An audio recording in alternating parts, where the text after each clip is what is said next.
Good evening. We begin tonight with breaking news from NASA. After months in space, the Artemis II crew is finally coming home. Just hours ago, the spacecraft began its journey back to Earth, and astronauts are set to splash down in the Pacific Ocean as we speak. It's a historic moment for the space program, and we're following all the developments live. We'll have the latest updates, what this means for future missions to the Moon, and more coming. The Artemis II mission has been one of the most significant space endeavors in recent memory. Let's take you back to where this incredible journey began. Back in November 2024, 4 astronauts lifted off from Kennedy Space Center in Florida, aboard NASA's most powerful rocket, the Space Launch System. The crew included Commander Reed Wiseman, pilot Victor Glover, mission specialist Christina Koch, and Canadian astronaut Jeremy Hansen. This wasn't just another trip to space. The Artemis II mission marked humanity's return to lunar orbit, something we haven't done since the Apollo era. For the first time in more than 50 years, astronauts traveled beyond low Earth orbit, heading toward the Moon. The primary objective was to test all of the systems and procedures necessary for landing humans on the lunar surface during the Artemis III mission, currently scheduled for 2025. Over the past several months, the astronauts conducted numerous experiments, tested equipment, and gathered critical data. They orbited the Moon, coming within just 60 miles of the lunar surface. They captured stunning images of Earth from a distance we rarely see from a crewed spacecraft. Christina Koch became the woman who traveled farthest from Earth, a record that had stood since the Apollo missions. The crew tested communication systems, life support equipment, and conducted scientific experiments that will pave the way for future deep space exploration.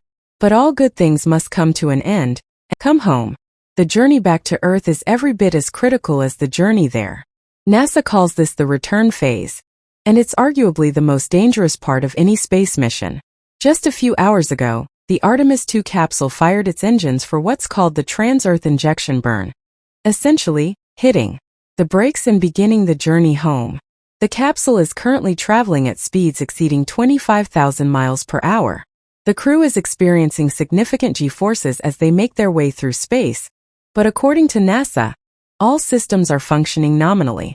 The real test comes during re-entry.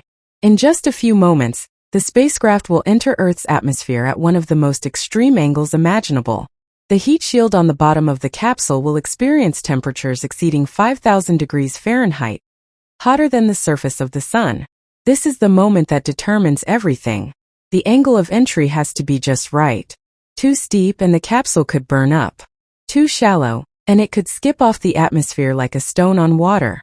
We're here at Mission Control in Houston, where teams have been monitoring this descent second by second.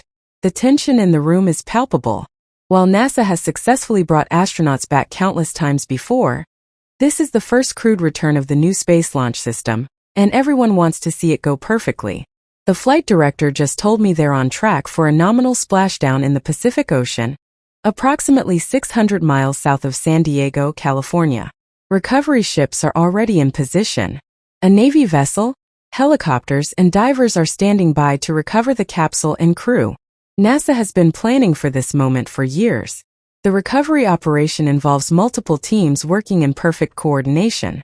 Once the capsule hits the water, a team of Navy frogmen will attach flotation devices to keep it stable.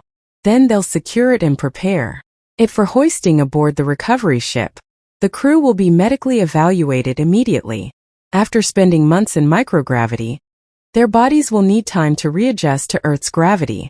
They'll likely experience some disorientation and fatigue, but NASA has extensive protocols to ensure their safe return to normal operations. So what does this successful mission mean for the future of space exploration? A lot, actually. The data gathered during Artemis II will directly inform Artemis III, NASA's next crewed lunar mission, which aims to land humans on the Moon for the first time since 1970. That mission is tentatively scheduled for 2025. Yes, that's coming up very soon. The astronauts selected for Artemis III will be among the first to set foot on the lunar surface in half a century. One of them will be a woman, and one will be an astronaut of color, a historic milestone for the space program. But the ultimate goal extends beyond the Moon. NASA is using the Artemis program as a stepping stone to something much bigger, a sustained human presence on the lunar surface. and eventually missions to Mars. Building a lunar base will allow NASA and international partners to conduct scientific research, test technologies for deep space exploration, and develop the systems and procedures needed for the eventual human journey to Mars. Building a lunar base will allow NASA and international partners to conduct scientific research, test technologies for deep space exploration, and develop the systems and procedures needed for the eventual human journey to Mars. Graphic. Show progression from Artemis to deep space exploration. This is about more than just going to the moon, said NASA administrator. This is about establishing humanity's footprint in space, advancing science, and pushing the boundaries of what's possible. The Artemis program also represents an international effort. Space agencies from Canada, Europe, Japan, and other nations are contributing. As we look ahead to Artemis III and beyond, we're reminded of the incredible accomplishments that are possible when we set ambitious goals and work together to achieve them.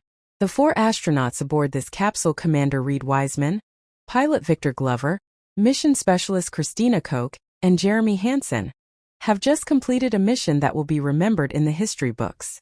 The next time humans set foot on the moon, they'll be walking on ground that was scouted and studied by the brave crew returning home today. For more on this story, reactions from NASA officials, and expert analysis, stay with us. I'm Anchor Name. We'll be back after this break with more on the Artemis II return and what it means for the future of space exploration.